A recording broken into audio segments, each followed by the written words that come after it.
Hi, I'm Chris from Airwindows.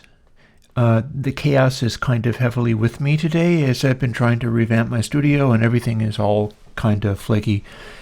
My signal path for recording my voice is different than it's ever been before because nothing's really working predictably. But I have a new plugin. Not only that, I have a follow-up to a plugin for somebody who was looking for something specific from me. So we will leave aside my technical chaos as I try to get the new thoroughly DAW-based studio up and running, and also bring out the new M1-based versions of the audio units, and that is progressing. I've got one of those that works because somebody helped me do it. So I need to figure out how to do that and then do it more than 200 times to port everything. But for now, I have a follow-up plugin. It is called, the reason it's smaller than usual is because I did a whole stream trying to set up my studio to be recordable into. I'll be doing more of that as we go. If you're interested in how to set up a DAW-based recording studio so that you can track anything that you want at a moment's notice, that's pretty much what I'm trying to do. But I spent more than 2.5 hours at it without recording a single usable piece of music, so we're going to use the reverb track from a previous piece of music. Here we have something here. Let me see. What am I doing?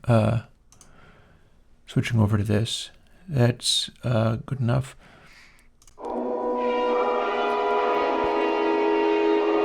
You can see there is a correlation meter, and this is a reverb. This is the reverb off of a fairly recent jam thing that I did, and you can hear it like this. However, what I was doing was running hardware reverbs, and I took to running it through this little device from Crate. It's an SRS processor, and a friend of mine, Chad, wanted me to do a plug-in version of that. And I gave it a try, and I called it Srsly. And it didn't quite meet the mark, and I'll show you exactly what I mean by that. Firstly, this is the raw reverb. And here is the raw reverb through that processor. As you can hear, it's a little more. You can also see in the correlation meter that it is much less correlated. And this is almost perfectly mono. So if I fire up the original Srsly,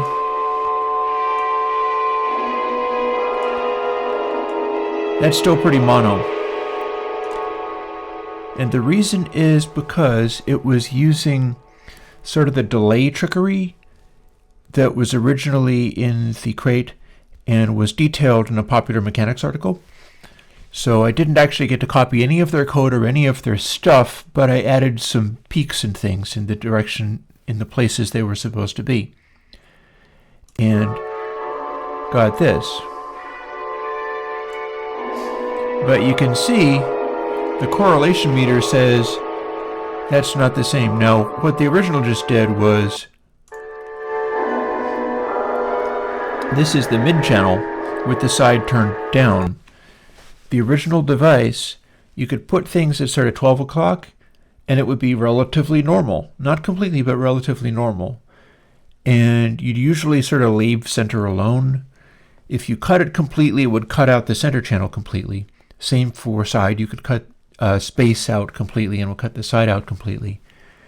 And if you cranked up the space control, stuff got crazy wide. And that's what my friend Chad was looking for, and what the original Srsly didn't do so well. I'll show you that, by the way. Here's the hardware off of that original thing. And that's basically mono. And then I went to crazy wide.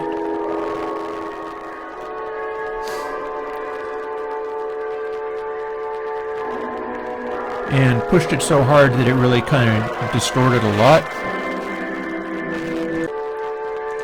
hearing much more of the side channel off of that. So let's have a listen to Srsly, the new version, Srsly2. And this is not yet a Apple M1 compilation. Again, I have to compile more than 200 plugins and work out a nice little sequence of operations for how I'm going to go about doing that. I got a test compile for acceleration, technically, to build. So that's my first step there.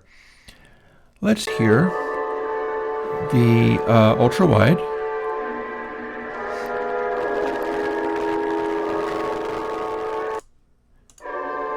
Now, here is Srsly2. And if we turn space up with this one,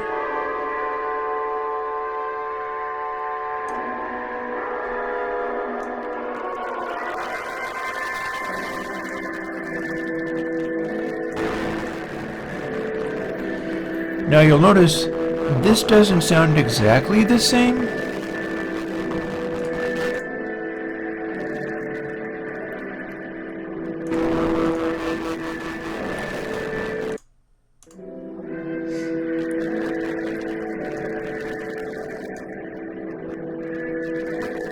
But though it doesn't sound exactly the same, this has much closer to the original one's particular behavior as far as, like, here, that's what that is. And we have taken the space control back a little bit. And now I'll replicate that on Srsly2.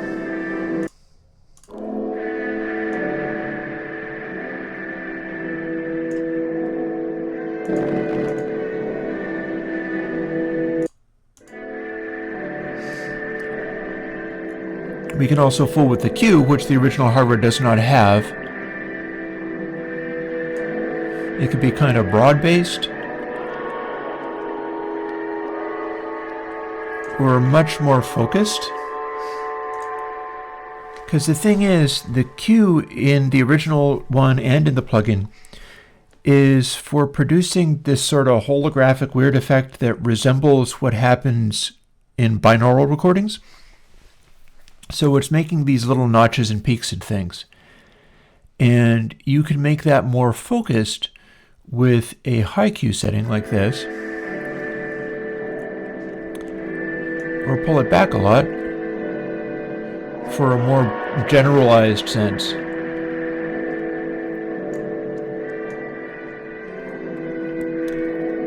And yeah, as you can see, we can dial in essentially the same stereo behavior. Maybe not exactly the same, but this was never meant to be marketed and distributed as an exact clone of this device, because I don't want to do that. I don't want to. Like, this is the hardware device. Sorry, this is the hardware device.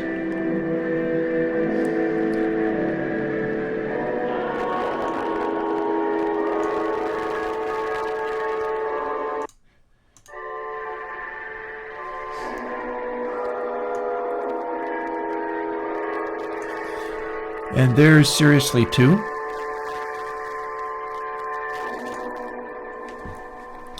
So the hope here, and one thing I can do for a bit of fun is let's talk into a little bit of reverb.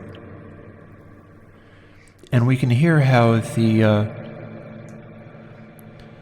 we can play with this a little bit too. Like, without that, the basic behavior of reverb, sounds coming in the center are very centered, and sounds on the side are going to generate a side effect. Now, if we then turn on Srsly on the output of this reverb, sounds in the center will start centered, and then they'll get increasingly wide as they go. And sounds in the side are distinctly exaggerated. And that's even before we turned it up very much, because if we emphasize that, Let's go back to the center again. If we emphasize that, we can get really freaky as far as the apparent width of everything. And yeah, let me turn that down a little bit. So there you have it. Srsly2 is sort of a second go at the plugin I was trying to do for my friend Chad, who wanted this device in the DAW. And I can't say as I exactly got it. Like I said, I just played you the hardware. That reverb is so loud. Let me turn it down even more. And widen it even more. Let's play an interesting game here. If I widen it, I'm killing the mid-channel so intensely that there's nothing but side left. So if you're listening to this on like a phone with only one speaker, the reverb just went away completely. But I can make it so that the... here, let me put it back a little bit. I could do that, but it wasn't useful or interesting. Hopefully this might be a little closer to what Chad was looking for. In any case, it is a worthy follow-up to the original Srsly. Because, like I said, I do have the original Srsly still available, and it doesn't do this stuff with cranking up the mid-side and fooling with it. I added that to more closely replicate what the real box did. When the original Srsly came out, Chad was like, this is cool, but this is not doing what I needed. And here's why. This is the original reverb. And this is the original Srsly. And if I crank it up as hard as I can, what I get is still very centered. It's just not doing the craziness that the hardware device does. And I needed to own the hardware device for a while and start using it for something to properly understand. You can hear plain as day that even turned up as hard as it can go, it's not doing that like psychedelic bloom madness stuff, but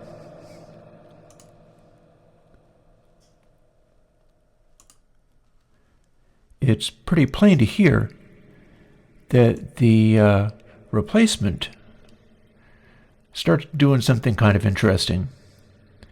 So I hope you will enjoy it. And Chad, I hope second time's the charm. If not, maybe we'll see a Srsly2 someday.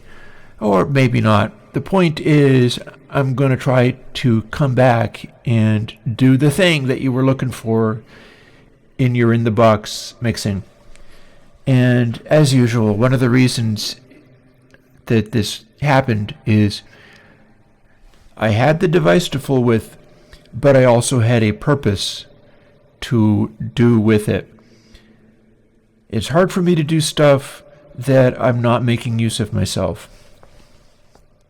But once I'm doing something with it, that's when it starts to get to a more interesting place and gives me the visceral understanding of what needs to be done. And yeah, with the recent reverbs that I've done, which start out as being dual mono, and they spread on central stuff, something I've been doing with reverbs for a while, I quickly found out that I wasn't able to do the wide verbs that I was doing in hardware. So I had to get working. And this is what I got.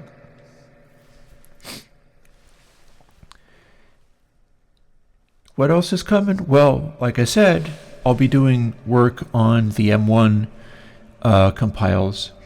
That's going to take a bit, but I'll do my best with it.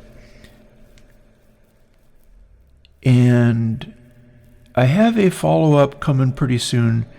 Firstly, I have a follow-up on the reverbs. Last Monday and this coming Monday, I'm going to be working on a feed-forward reverb, which I feel will be able to do a more believable deep field reverb, like one that actually sounds real rather than sounding like a cool digital reverb, which is kind of what this stuff is about. These householder matrix reverbs, they have a bit of a characteristic sound, they do their thing, but I should be able to get more realism happening.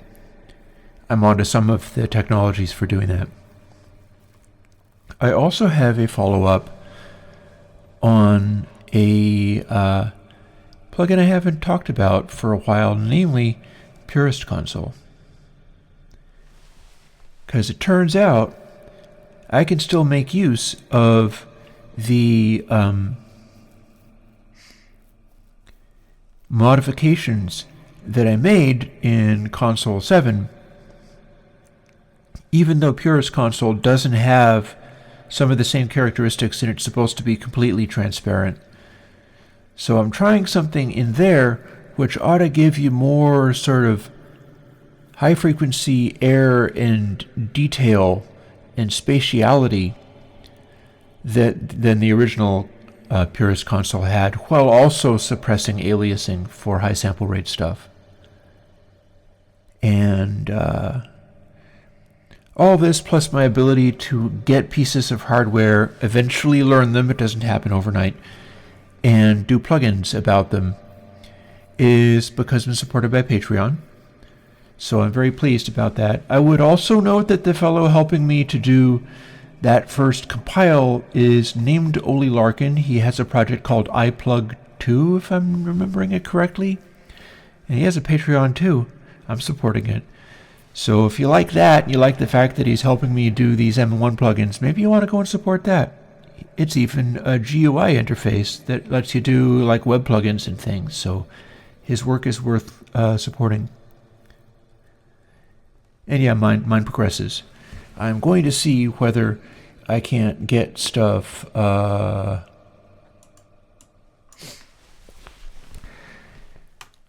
coming together a little bit more effectively. And that's about all I've got for today.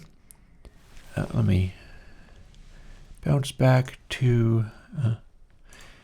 I spent literally 2.5 hours just derping around trying to configure the studio so that I could do stuff like this.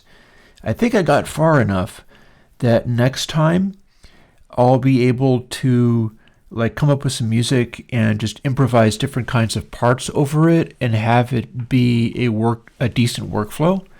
And that's kind of the idea for what I was working on with that. But it meant I didn't have any music worth talking about in that entire session. And sometimes that's, I mean, if you're not familiar with working with elaborate multi-track setups and all manner of stuff going on, sometimes it's hours to get everything together.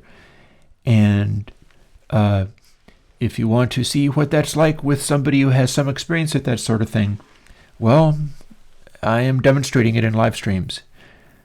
And hopefully that goes some way towards showing people how this is done. Because there's levels upon levels of how to do this kind of stuff. You saw I was running Logic where you could always fire up a pile of Apple loops and call it a song. But that's not what I'm about.